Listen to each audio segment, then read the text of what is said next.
बहनों और भाइयों, डॉक्टर राजकुमार सांगवान को जयंत चौधरी जी ने प्रत्याशी बना करके एक विरासत को बड़ी मजबूती प्रदान की। किसानों के मसीहा चौधरी चरण सिंह जी ने जिन मूल्यों और जिन आदर्शों के लिए राजनीति की थी, उन मूल्यों और आदर्शों के लिए पूरे समर्पित भाव के साथ पिछले 6 दशक से लगातार आपकी सेवा में तन से, मन से, मनसा, वाचा, करुणा लग करके उन्होंने जो कार्य किया था, जो उनका समर्पण था, आज उस समर्पण के कारण जयंत चौधरी जी ने उन्हें एनडीए के प्रत्याशी बना करके एक सामान्य कार्यकर्ता का सम्मान किया है, एक सामान्य किसान का सम्मान किया है। और सचमुच इसके लिए प्रधानमंत्री मोदी जी और चौधरी जयंत जी को मैं हृदय से धन्यवाद देते हुए आप सबके प्यार के लिए, जो स्नेह आपका डॉक्टर राजकुमार सांगवान जैसे कार्यकर्ताओं को मिल रहा है, इसके लिए भी मैं आप सबका हृदय से आभार व्यक्त करता हूं, धन्यवाद देता हूं। बहनों और भाइयों, जब चौधरी साहब का नाम भारत रत्न के लिए आया, हम सबका हृदय गदगद हो गया, क्योंकि एक किसान का सम्मान था। हमारे अन्नदाता किसान का सम्मान होगा तो देश समृद्धि के नए सोपान को प्राप्त करेगा। और चौधरी साहब पहले राजनेता थे देश के, जिन्होंने कहा था भारत की समृद्धि का मार्ग गांव के खेत और खलियान से होकर के जाता है, और अन्नदाता किसान की आवाज देश की संसद में और प्रदेशों की विधानसभाओं में गूंजी थी। और आज चौधरी साहब को भारत का सर्वोच्च नागरिक सम्मान देकर के प्रधानमंत्री मोदी जी ने किसान का सम्मान किया है, अन्नदाता किसान को मान्यता दी है। भारत की राजनीति में अब किसान को नजरअंदाज करके कोई राजनीति नहीं कर पाएगा, ये मोदी जी ने करके दिखाया है। और बहनों और भाइयों, इसीलिए चौधरी साहब की इस कर्म भूमि को मैं कोटि कोटि नमन करता हूं। बहनों और भाइयों, हम लोगों ने तो राजनीति में यही सीखा है कि अन्नदाता किसान को सम्मान मिलना चाहिए। अपने पूर्वजों के बताए मार्ग का अनुसरण करके हमें कार्य करना चाहिए। और आज तो वैसे भी हनुमत जयंती है। हनुमत जयंती के अवसर पर खासतौर पर बागपत वासियों को तो और भी मैं बधाई देता हूं। आप तो हनुमान जी के साक्षात आदर्शों का पालन करते हैं। जो कार्य करना है सीधे धड़ल्ले से कर लो, कोई इधर उधर की लौंग लपेट नहीं।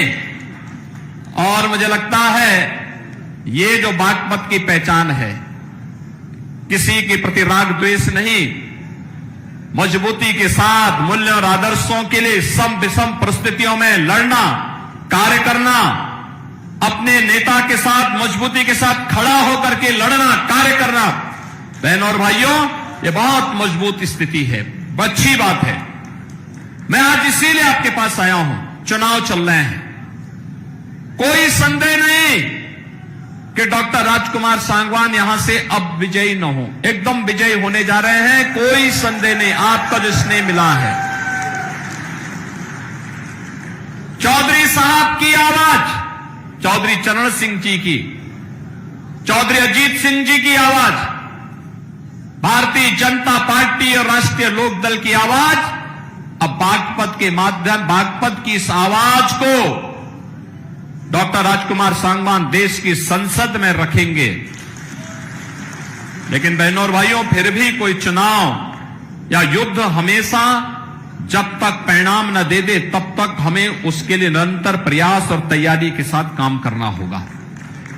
और आज मैं इसीलिए आपसे कहने के लिए आया हूं, एक तरफ भारतीय जनता पार्टी राष्ट्रीय लोकदल का गठबंधन है, दूसरी तरफ कांग्रेस, समाजवादी पार्टी और अलग अलग धड़ों में बटे हुए दल हैं, जो अपने राज्यों में तो एक दूसरे के खिलाफ लड़ रहे हैं, लेकिन राष्ट्रीय स्तर पर मोदी जी को रोकने के लिए वे इंडी गठबंधन बना करके उनके द्वारा कहीं न कहीं बैरियर बनाने का प्रयास हो रहा है। आप देखो उनकी सोच ही क्या। जब कांग्रेस के घोषणा पत्र को आप देखते हैं, दो बातें उन घोषणा पत्र में नजर आती हैं। एक, कांग्रेस कहती है कि हम व्यक्तिगत कानून को लागू करके शरिया कानून को लागू करवा देंगे। इसका मतलब बाबा साहब भीमराव अंबेडकर के द्वारा बनाए गए संविधान के लिए ये लोग खतरा पैदा करना चाहते हैं, यानी देश के संविधान को एक खतरे में डालना चाहते हैं। तालिबानी शासन लागू करना चाहते हैं। क्या हम तालिबानी शासन को स्वीकार करेंगे? क्या ये देश तालिबानी शासन को स्वीकार करेगा? और दूसरी तरफ क्या कहते हैं? कांग्रेस का घोषणा पत्र कहता है हम एक झटके में गरीबी मिटा देंगे। और गरीबी कैसे मिटाएंगे? यानी आपकी संपत्ति को हड़प करके बेटी और माताओं के, बहनों के जो उनके गहने होंगे उनको ये लोग जब्त करवाने की साजिश रच रहे हैं। यानी देश को तो इन्होंने 6 दशक तक लूटा और अब कह रहे हैं कि हर संपत्ति पर ये लोग डकैती डाल करके उसको जबरदस्ती अपने कब्जे में ले लेंगे और फिर उसका बंदर बांट करेंगे। क्या आप स्वीकार करेंगे कांग्रेस की उसी चेष्टा को? बहनों और भाइयों, सही मायने में अगर आपने देखा है जो नारा दादी ने दिया वही आज तोती की तरह पोता भी वही रट रगाई बैठा हुआ है। गरीबी हटाएंगे। अरे कब गरीबी हटाएंगे? 65 वर्षों तक शासन करने का अवसर मिला, तब तो कुछ नहीं कर पाए।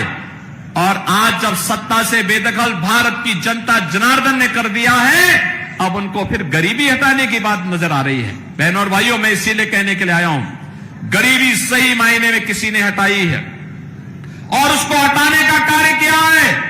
ये केवल आंकड़े नहीं, हकीकत है कि 25 करोड़ लोग गरीबी रेखा से उभरे हैं, शानदार जीवन जीने का काम कर रहे हैं। और आज इसी का परिणाम है 80 करोड़ लोगों को राशन की सुविधा का लाभ 4 वर्ष से लगातार प्राप्त हो रहा है। बहनों और भाइयों, 60 करोड़ गरीबों को देश के अंदर 5 लाख रुपए की आयुष्मान भारत में स्वास्थ्य बीमा का कवर मिल रहा है। और उत्तर प्रदेश में तो हमने व्यवस्था बनाई कि हमारा कोई विधायक, कोई पदाधिकारी या पीड़ित भी अगर बीमार है और मुझे एक पत्र भेज देता है तो मैं सीधे जनधन अकाउंट में उसका पैसा भेज देता हूं। कहता हूं भाई उपचार कराओ, चिंता पैसे की मत करना, परिवार के ऊपर बोझा मत आने देना, उसकी जिम्मेदारी हम लोग लेंगे। आखिर हम सत्ता में बैठ के क्या कर रहे हैं? यही हमारा काम है, हर पीड़ित के साथ खड़ा होना। ये लोग क्या चाहते हैं? कांग्रेस के लोग ये आपकी संपत्ति को हड़पना चाहते हैं। और ये तो समाजवादी पार्टी और कांग्रेस का पुराना इतिहास है, ये तो यही इनका इतिहास है। वे अपने लिए जीते हैं। आप देखिए, यही उदाहरण है जब राष्ट्रीय लोकदल को अवसर मिला, उन्होंने राजकुमार सांगवान को बागपत जैसी प्रतिष्ठित सीट पर, जो चौधरी साहब की कर्मभूमि है, वहां पर उन्होंने अपना प्रत्याशी बनाया। और समाजवादी पार्टी को अवसर मिला तो समाजवादी पार्टी ने क्या किया? अपने ही परिवार के सभी लोगों को टिकट दे दिया, किसी बाहरी व्यक्ति को नहीं दिया, सारे टिकट अपने परिवार के लोगों को।